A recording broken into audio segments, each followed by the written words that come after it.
Nandita ma'am, क्या आप बता सकती हैं कि इंटरनेट सिस्टम में हम पायरेसी से कैसे निपट सकते हैं? बिल्कुल राजेश। अगर हम चाहते हैं कि कोई घुसपैठिया हमारे निजी कंप्यूटर का डेटा चोरी ना करने पाए, तो सबसे पहले हमें ये देखना होगा कि कोई वहां तक पहुंच ना पाए।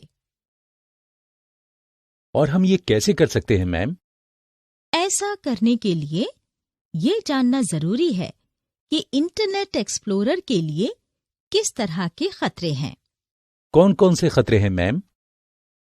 ठीक है, मैं तुम्हें ऐसे कई खतरों के बारे में बताती हूँ जो हमारे व्यक्तिगत सिस्टम को नुकसान पहुंचा सकते हैं। इसको शुरू से समझने के लिए पहले साइबर हमलों के बारे में जानते हैं। साइबर हमलावर नेटवर्क की कमजोरियों का फायदा उठाने के लिए लगातार कोशिश करते रहते हैं। नेटवर्क पर हमला करने के लिए वो नए मैलिशियस प्रोग्राम्स बनाते हैं जो इंटरनेट सेवाओं में रुकावट डालने के लिए ही बनाए जाते हैं। इन हमलों का मकसद डेटा बर्बाद करना, चोरी करना, निष्क्रिय करना, छेड़छाड़ करना, बेनकाब करना, बिना अनुमति के प्रवेश करना या इसका इस्तेमाल करना है। इस तरह के हमले इंटरनेट के लिए खतरा हैं और इससे डेटा की गोपनीयता खत्म होने का डर लगा रहता है। थ्रेट का मतलब खतरे की आशंका या उसकी चपेट में आ जाना है और इसमें सिस्टम के नुकसान, क्षति या बर्बाद होने का जोखिम हमेशा बना रहता है। अगर हम वल्नरेबिलिटी की बात करें तो इसके जरिए किसी सुरक्षा प्रोग्राम की कमियों या खामियों की पहचान की जाती है।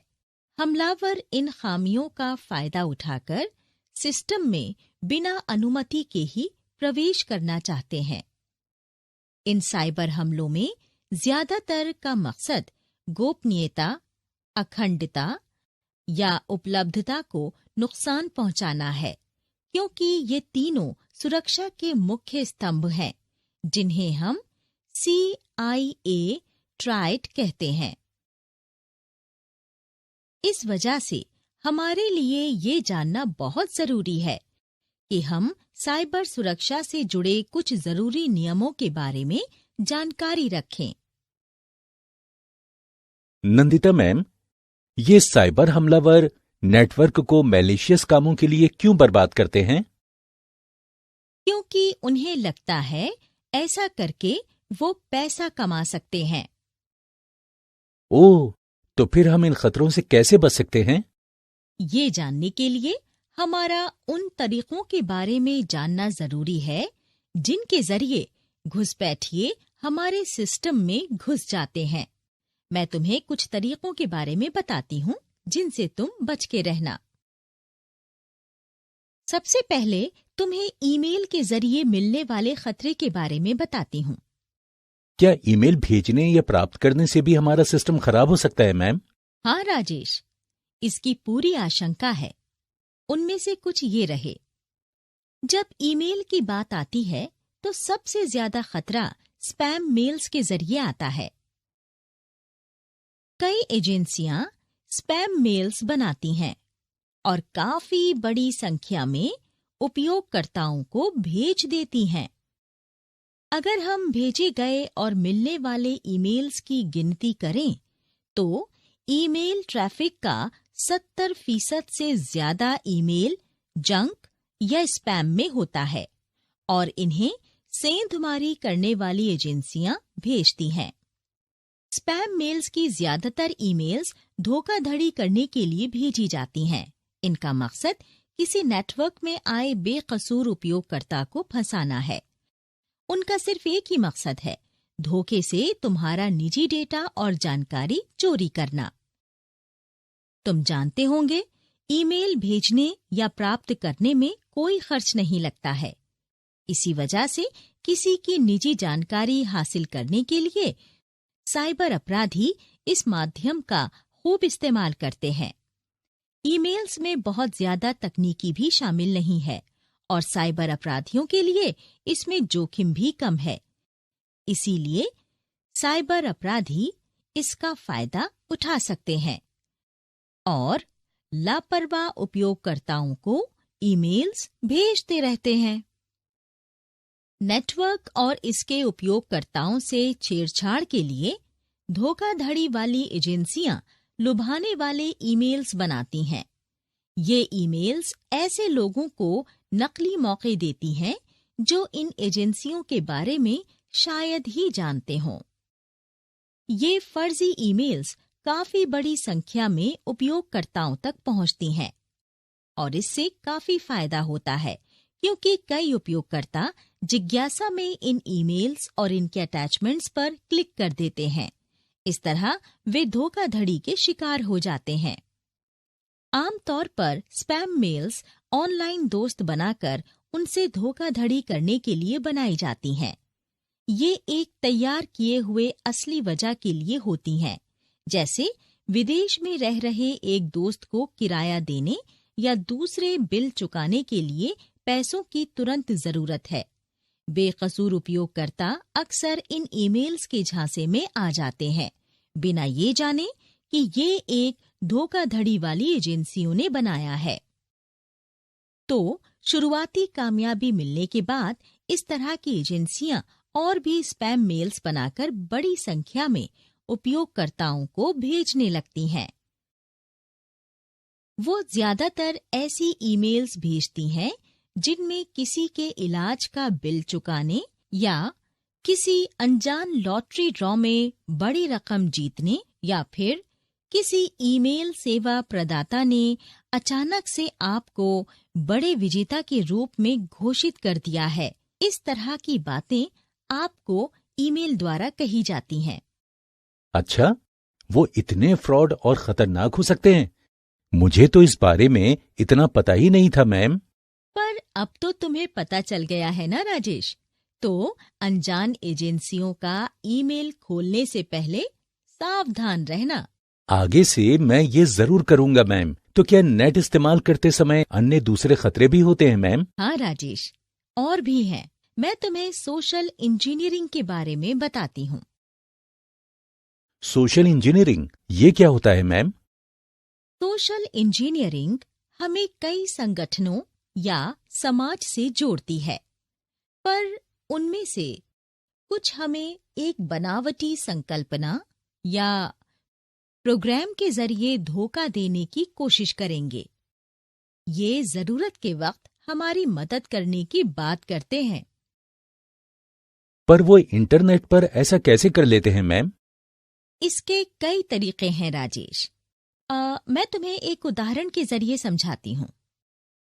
एक इंसान के तौर पर हमें एक दूसरे पर विश्वास करना सिखाया गया है, पर अपने फायदे के लिए कई लोग गलत इरादों से इस भरोसे को तोड़ देते हैं।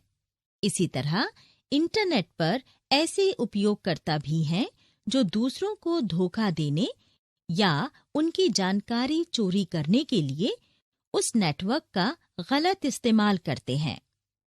इससे उन्हें काफी फायदा मिलता है।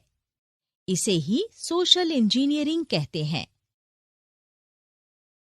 ये घुसपैठिए नेटवर्क से फायदा उठाने के लिए ऐसे प्रोग्राम्स बनाते हैं जो बेकसूर उपयोगकर्ता की पहचान कर निजी जानकारी उनके साथ साझा करने के लिए फंसा सके।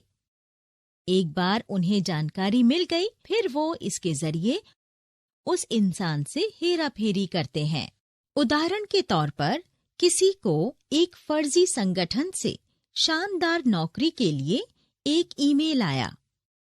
हम में से कई लोग इस पेशकश पर यकीन कर लेंगे और जैसे जैसे ईमेल्स आती जाएंगी, वो ऐसे संगठनों से मांगी गई जानकारी उन्हें देते रहेंगे और अंत में ये होगा कि हम किसी अनजान संगठन को अपनी पूरी निजी जानकारी दे देते हैं और वो इसका फायदा उठाने लगते हैं, पर नौकरी की पेशकश के जरिए वो अपना असली मकसद छिपाए रहते हैं।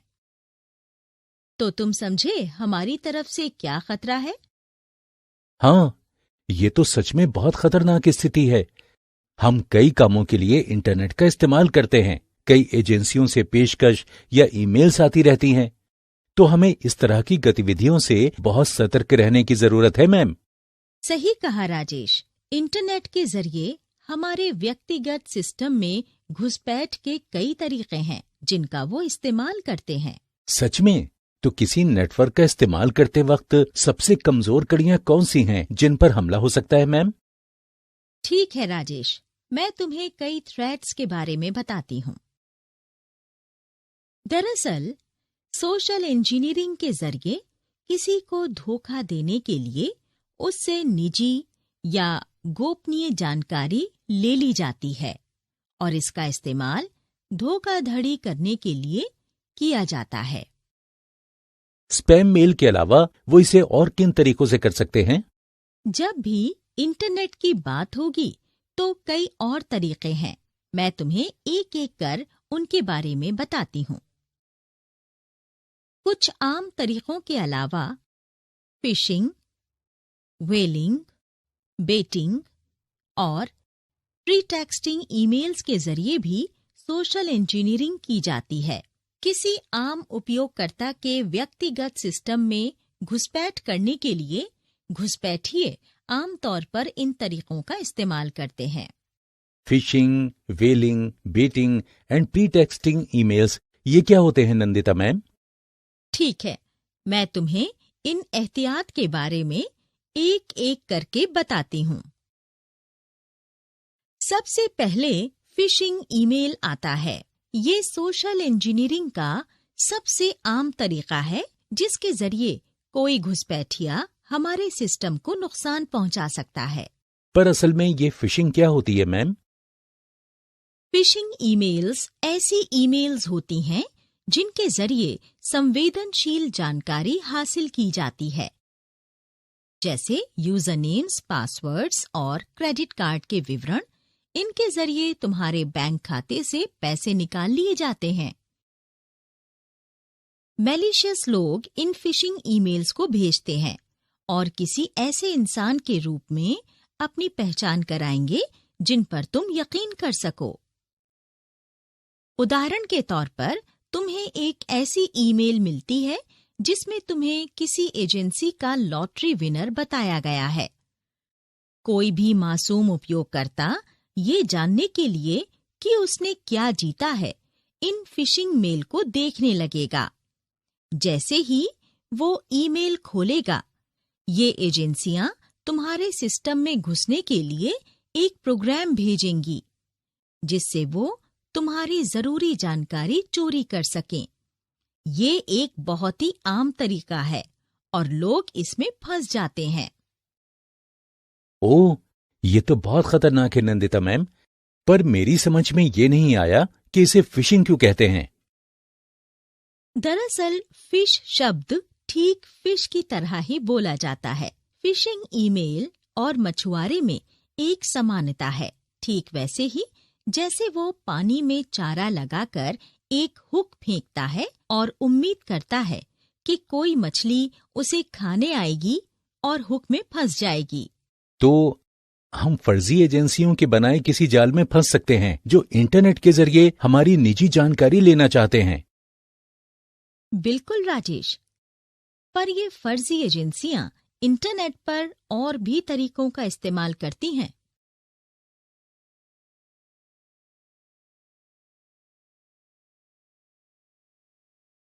अब बात करते हैं वेलिंग और बेटिंग की। ये क्या होते हैं मैम? अगर वेलिंग की बात करें तो ये उन फिशिंग ईमेल्स पर लागू होता है जो किसी संगठन के वरिष्ठ अधिकारी को भेजी जाती हैं, जिनके मातहत कई लोग काम करते हैं। इस तरह से एक घुसपैठिया किसी संगठन की जरूरी जानकारी हासिल कर लेता है और समझ जाता है कि अपने फायदे के लिए संगठन से कैसे छेड़छाड़ की जा सकती है। इसके बाद बेटिंग है। बेटिंग एक दूसरा तरीका है जिसके जरिए हमलावर किसी इंसान या संगठन को फंसाने के लिए वस्तु या सामान देने का वादा करता है। वो उपयोगकर्ता को मुफ्त में संगीत या फिल्म डाउनलोड करने का प्रस्ताव दे सकता है, पर इससे पहले आपको कुछ साइट पर अपना लॉगिन विवरण देने के लिए कहेगा। इन विवरणों के जरिए बाद में धोखाधड़ी की जाती है। कुछ ऐसे मामले मिले हैं जहां इस तरह के लोग अक्सर आने जाने वाले रास्तों पर पेन ड्राइव फेंक देते हैं। कुछ मासूम लोग इन्हें उठा लेते हैं और इनमें संग्रहीत एप्लीकेशन को अपने सिस्टम में चलाना चाहते हैं। पर अक्सर इस तरह के उपकरणों में मैलिशियस सॉफ्टवेयर रहते हैं, जिनका मकसद व्यक्तिगत सिस्टम में घुसकर डेटा चोरी करना होता है। हमने कई बार देखा है कि किसी पेट्रोल पंप या दूसरे सामाजिक केंद्रों पर पेन ड्राइव मुफ्त में बांटी जाती हैं, जिनमें बांटने वाली कंपनी के विज्ञापन भरे होते हैं। अगर तुम ऐसी कोई पेन ड्राइव इस्तेमाल करते हो तो इसकी जांच जरूर कर लो कि अंदर संग्रहीत प्रोग्राम्स खतरनाक न हो। इनका मकसद नेट पर किसी के निजी डेटा में सेंध लगाना है। ज्यादातर मामलों में इनमें मैलिशियस चीजें होती हैं जो हमारे कंप्यूटर को खराब कर देती हैं। वैसे तो इन पेन ड्राइव्स का इस्तेमाल नहीं करना चाहिए, पर अगर करना हो तो पहले किसी भरोसेमंद सिस्टम से इसे साफ कर लो। तो नंदिता मैम, मुफ्त की पेन ड्राइव्स भी हमारे व्यक्तिगत सिस्टम के लिए खतरनाक हो सकती हैं ना? हाँ राजेश, तुम्हें कुछ और भी बताती हूँ। इसके बाद आता है प्री टेक्सटिंग। प्री टेक्सटिंग क्या होता है मैम? अगर हम प्री टेक्सटिंग टर्म की बात करें तो ये संचालन का एक तरीका है जिसका इस्तेमाल कई लोग सोशल इंजीनियरिंग में इस तरह करते हैं, जिसके जरिए अपने मकसद को कारगर तरीके से रखकर इंटरनेट के बेकसूर उपयोगकर्ताओं का यकीन हासिल कर सकें। उनका असली मकसद एक फंसाने वाला परिदृश्य बनाना और इसके जरिए किसी की निजी जानकारी चोरी करना होता है। इसी वजह से इस तरह की फिशिंग को प्री टेक्सटिंग कहते हैं, क्योंकि इसमें पीड़ित को पेशकश पर यकीन दिलाने के लिए टेक्सचुअल सब्जेक्ट भेजा जाता है। इस तरह के हमलावर ये दिखावा करते हैं कि उन्हें अपनी पहचान जाहिर करने के लिए पीड़ित से सिर्फ थोड़ी सी जानकारी चाहिए। जैसे ज्यादातर साइबर अपराधी पहले खुद को एक पेशेवर बताते हैं जो कुछ खास सॉफ्टवेयर में विशेषज्ञ हैं, पर इस पर यकीन नहीं कर लेना चाहिए। उनमें से कई फर्जी होते हैं जो सिर्फ तुम्हारी निजी जानकारी में घुसपैठ करना चाहते हैं। ये लोग समाचारों में आने वाले उन मामलों की तरह काम करते हैं जहां कुछ एजेंसियां मासूम लड़कियों को मॉडलिंग करने के लिए बुलाती हैं और फिर उनकी तस्वीरों को गलत कामों में इस्तेमाल करती हैं। इसके लिए पहले वो लड़की के बारे में फर्जी कहानियां बनाते हैं और फिर उसे बाजार में बेच देते हैं। इससे उन बेकसूर लड़कियों की बहुत बदनामी होती है जो मॉडलिंग करने के लिए सपने देखती हैं, पर बदले में उन्हें कुछ और ही मिलता है। अच्छा, साइबर स्पेस में तो बहुत अपराध होता है। क्या कुछ और भी है नंदिता मैम? हाँ राजेश, क्या तुम ईमेल स्पूफिंग के बारे में जानते हो? ये क्या होता है मैम?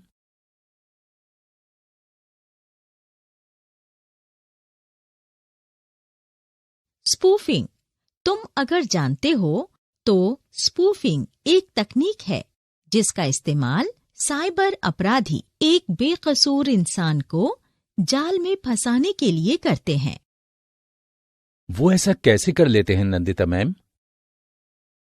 ईमेल स्पूफिंग एक खास तकनीक है जिसका इस्तेमाल ज्यादातर साइबर अपराधी किसी इंसान को ऐसी ईमेल भेजने में करते हैं जो जाली दस्तावेजों के जरिए किसी संगठन से उनके प्रमाणीकरण की पुष्टि करती है।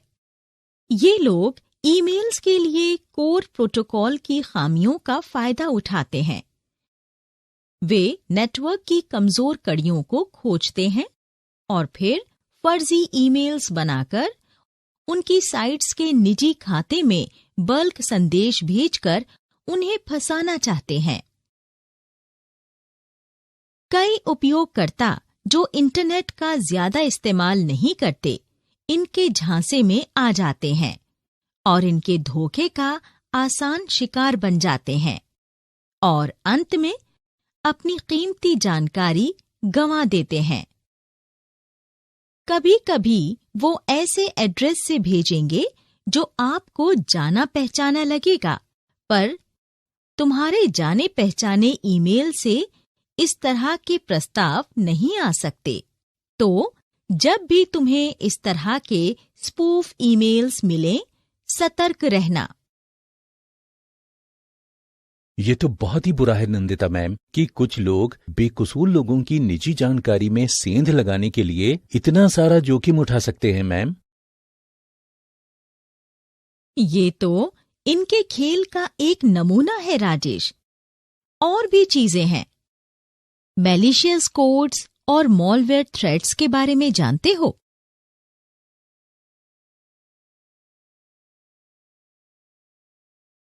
मैलिशियस कोड्स और मालवेयर थ्रेड्स ये क्या होते हैं मैम? इन खतरों के बारे में जानने के बाद अपनी निजी जानकारी को बचाने के लिए तुम्हें इन खतरों के बारे में जानना होगा। इसके लिए तुम्हें मैलिशियस कोड्स और मालवेयर थ्रेड्स के बारे में जानना होगा, जो तुम्हारे व्यक्तिगत सिस्टम को तबाह करने की कोशिश कर सकता है। इसके लिए तुम्हें मैलिशियस कोड्स और मालवेयर थ्रेड्स के बारे में जानना होगा, जो तुम्हारे व्यक्तिगत सिस्टम को तबाह करने की कोशिश कर सकता है। मैलिशियस का मतलब है कोई ऐसा जो हर तरीके से किसी दूसरे को नुकसान पहुंचाना चाहता है। इसी तरह कुछ लोग इंटरनेट में मालवेयर सिस्टम्स को खराब करने या बर्बाद करने के लिए बनाए जाते हैं। ये मालवेयर्स इस तरह भी बनाए जाते हैं जो अपने भी कंप्यूटर सिस्टम में प्रवेश के लिए अधिकृत होते हैं।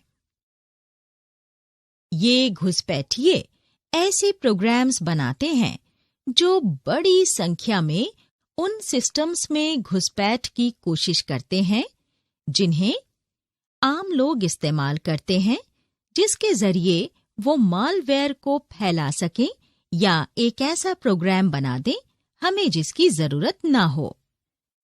घुसपैठिए जिन मालवेयर को बनाते हैं वो किसी प्रोग्राम से जुड़कर या मैक्रोस के जरिए कंप्यूटर को नुकसान पहुंचाते हैं। इस तरह के मालवेयर बड़ी आसानी से किसी भी संचालन प्रणाली या जिसे OS भी कहा जाता है उसमें इंस्टॉल हो जाते हैं।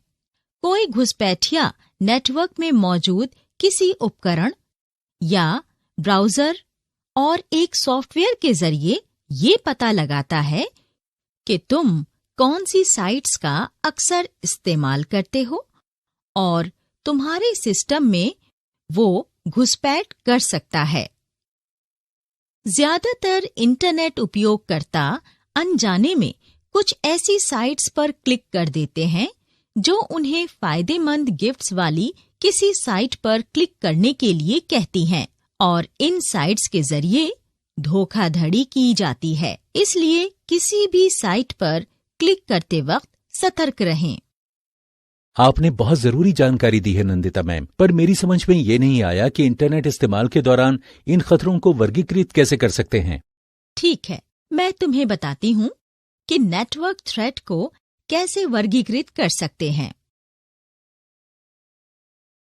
दरअसल राजेश, ऐसे कई तरीके हैं जिनके जरिए हम इंफॉर्मेशन सिक्योरिटी सिस्टम में मौजूद खतरों को वर्गीकृत कर सकते हैं। चलो मैं तुम्हें इनके बारे में आसान तरीके से बताती हूँ। कृपया आसान तरीके से बताइए ना मैम। आसान शब्दों में कहें तो इंफॉर्मेशन सिस्टम सिक्योरिटी में खतरों का वर्गीकरण कई चीजों पर आधारित होता है और थ्रेट्स का वर्गीकरण स्रोत के आंतरिक या बाहरी होने, एजेंट कौन है, उसका मकसद क्या है और हमले का क्या असर होगा, इसके मुताबिक होता है। वर्गीकरण करने के लिए हमें थ्रेड्स के प्रकार के मुताबिक एक खाता बनाना होगा। उसके बाद हमें एजेंसियों के मॉलवेयर वाले साइट्स को संदेश के जरिए सोशल मीडिया पर फैलाकर लोगों को जागरूक बनाना होगा। तो नंदिता मैम, इंटरनेट इस्तेमाल करते वक्त हमें कई चीजों की जानकारी होनी चाहिए। बिल्कुल राजेश, पर इसके सिवा कुछ और भी तरीके हैं जिनके जरिए घुसपैठिए हमें नुकसान पहुंचा सकते हैं। उनमें से कुछ ये हैं। इन खतरों में computer viruses, worms, Trojan horses या लॉजिक बॉम्ब्स, स्पाईवेयर, एडवेयर और बैकडोर प्रोग्राम्स शामिल हैं। अगले पाठों में हम इनके बारे में जानेंगे। अब तक ली गई किसी जानकारी के लिए तस्वीर के ऊपर लगे बटन पर क्लिक करें।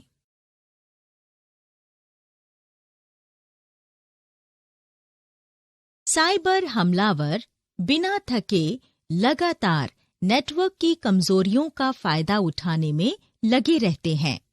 नेटवर्क पर हमले के लिए वो नए मैलिशियस प्रोग्राम्स बनाते हैं जो इंटरनेट पर हो रहे काम में रुकावट डालने के मकसद से ही बनाए जाते हैं।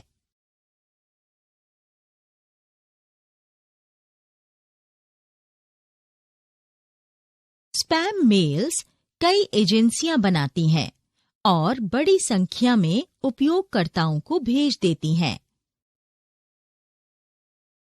स्पैम मेल्स की ज्यादातर ईमेल्स धोखाधड़ी करने के लिए भेजी जाती हैं।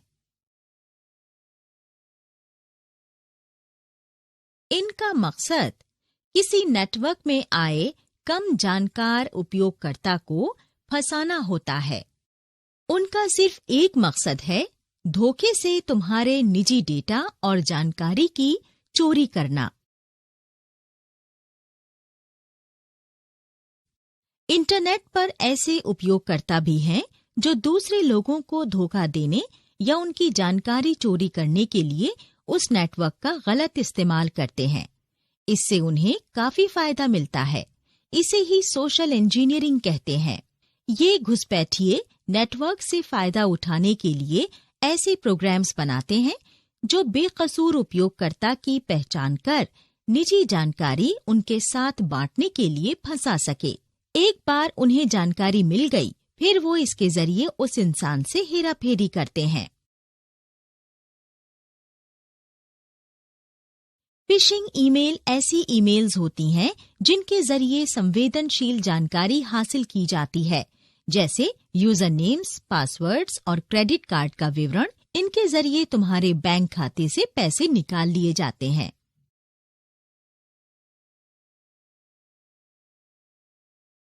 वेलिंग उन फिशिंग ईमेल्स पर लागू होती है जो किसी संगठन के वरिष्ठ अधिकारी को भेजे जाते हैं, जिनके मातहत कई लोग काम करते हैं।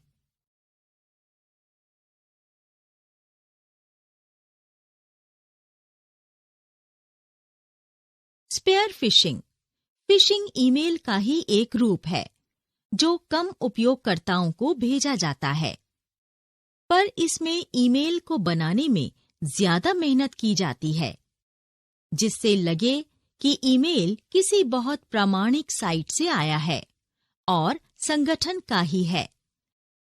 वो खुद को किसी अच्छी पहचान वाले संगठन के सदस्यों के रूप में भी पेश कर सकते हैं, ताकि आपको ये लगे कि आप उस पर यकीन कर सकते हैं और आपके द्वारा भेजी गई निजी जानकारी से आपको कोई खतरा नहीं है।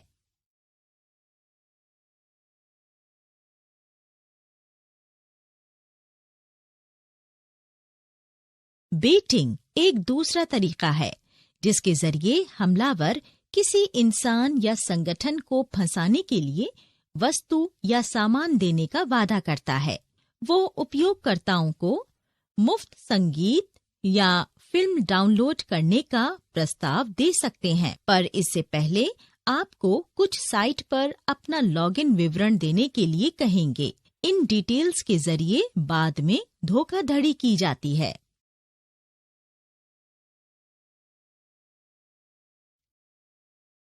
प्रीटेक्स्टिंग संचालन का एक तरीका है जिसका इस्तेमाल कई लोग सोशल इंजीनियरिंग में इस तरह करते हैं, जिसके जरिए अपने मकसद को कारगर तरीके से रखकर इंटरनेट के बेकसूर उपयोगकर्ताओं का यकीन हासिल कर सकें।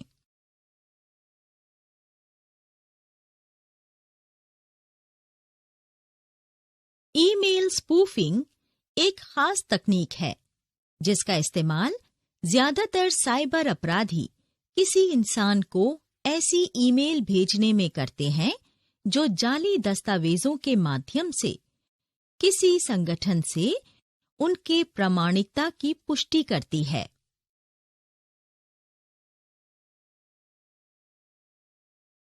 मैलिशियस कोड्स या मालवेयर थ्रेड्स इस तरह बने होते हैं जो अपने भी कंप्यूटर सिस्टम में प्रवेश के लिए अनुमति मांगते हैं।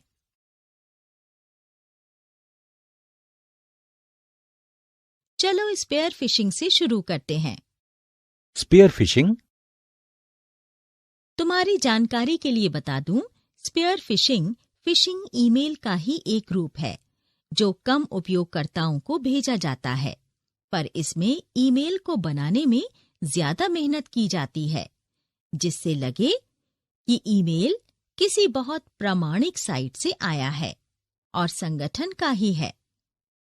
वो खुद को अच्छी तरह जाने पहचाने किसी संगठन के सदस्यों के तौर पर भी पेश कर सकते हैं, जिससे तुम्हें यकीन हो जाए कि उन्हें भेजी गई निजी जानकारी से तुम्हें कोई खतरा नहीं है। इन स्पेयर फिशिंग के हमलावर किसी ऐसे इंसान को संदेश भेजते हैं जो उन्हें अपनी निजी जानकारी देने के लिए तैयार हो जाए। उदाहरण के लिए एक मछुआरे को ही ले लो जो पानी में चारे वाला हुक फेंकने के बजाय उससे एक खास मछली को पकड़ना चाहता है।